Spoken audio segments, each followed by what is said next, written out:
This video is how to do a cash receipts journal using Excel. First thing you have to do is right click in the PowerPoint slide to open the worksheet object. Right click in the box, highlight worksheet object. You don't have to click apart from when you get to open and click there.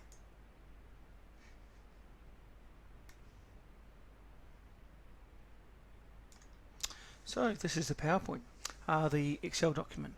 Over here there's a few clues that I've put in to help you. What we're going to do is we're going to enter in the amounts into the cash receipts journal. First one is a transaction down here, 5th of March, cash sales $320. In the date we type 5/3 for the 5th of March, press the tab button and it'll automatically do the 5th of March for you. In particulars, because it's cash sales, we write the same item that's in here in the account. So here it's sales, so we'll write sales in here. Sales. The reference is how we receive that.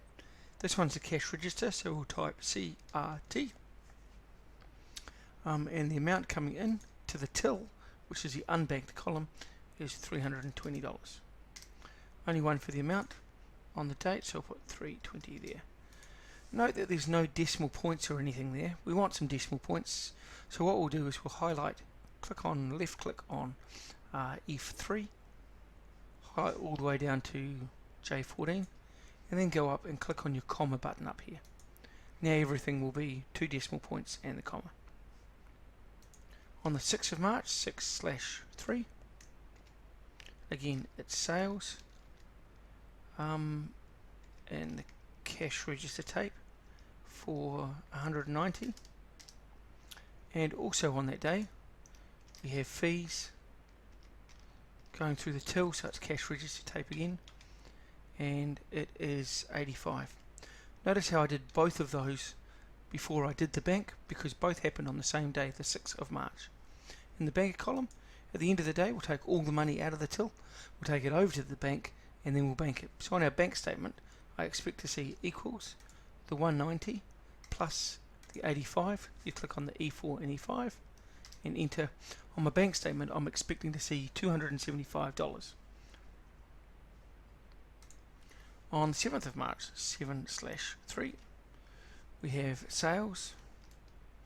Note that I just have to type S and the whole word will come up for me.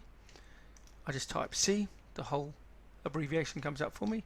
In Excel it recognizes what happens before, and the sales for that date 440. Because we've got 2 sales and fees on that day, I need to enter them both before I do the banking.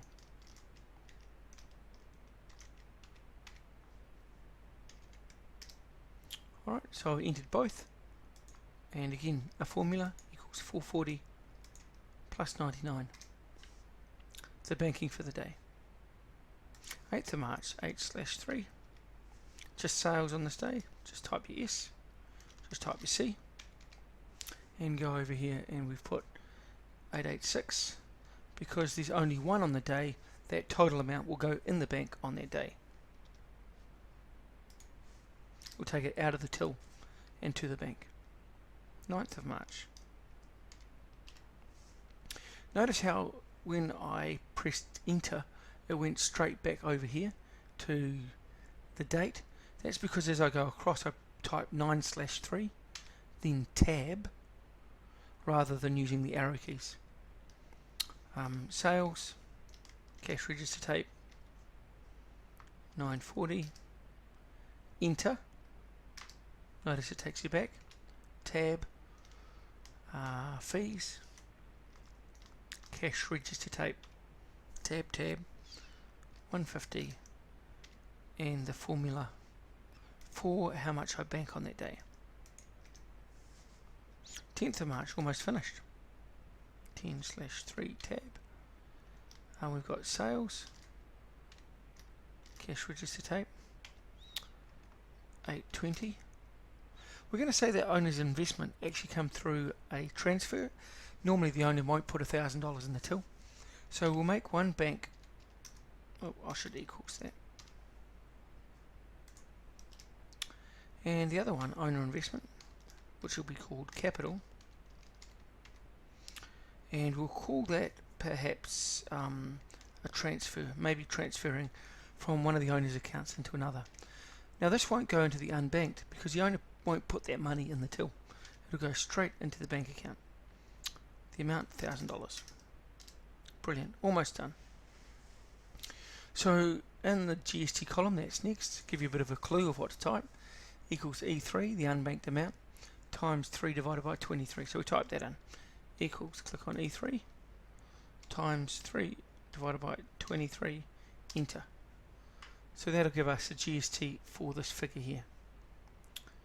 To get the GST for the rest, I'm going to click on the top one, move the mouse button from in the middle of the cell down to the bottom right hand corner where there's that box. Notice how it goes from a big plus to a little plus. Right click on that, holding the right button down, mouse button down, drag down to the bottom, and that will calculate the GST of all of these unbanked amounts. Notice for capital there's no GST there because there's nothing in this unbanked, but we don't want it on capital anyway because there's no GST on the owner putting money in. So just click on the cell, G12, and backspace or delete. Right, now we have to do these columns here. These columns here are how we summarize. The sales figure, again it'll give us a clue. We're going to type equals, click on E3, unbanked amount. That's the amount we received for the sale, minus the GST. So the amount of the sale is less the GST because that's the amount we get to keep. That 41.74, we have to hold on and give that to the government, so it's not ours. It's not part of the sale.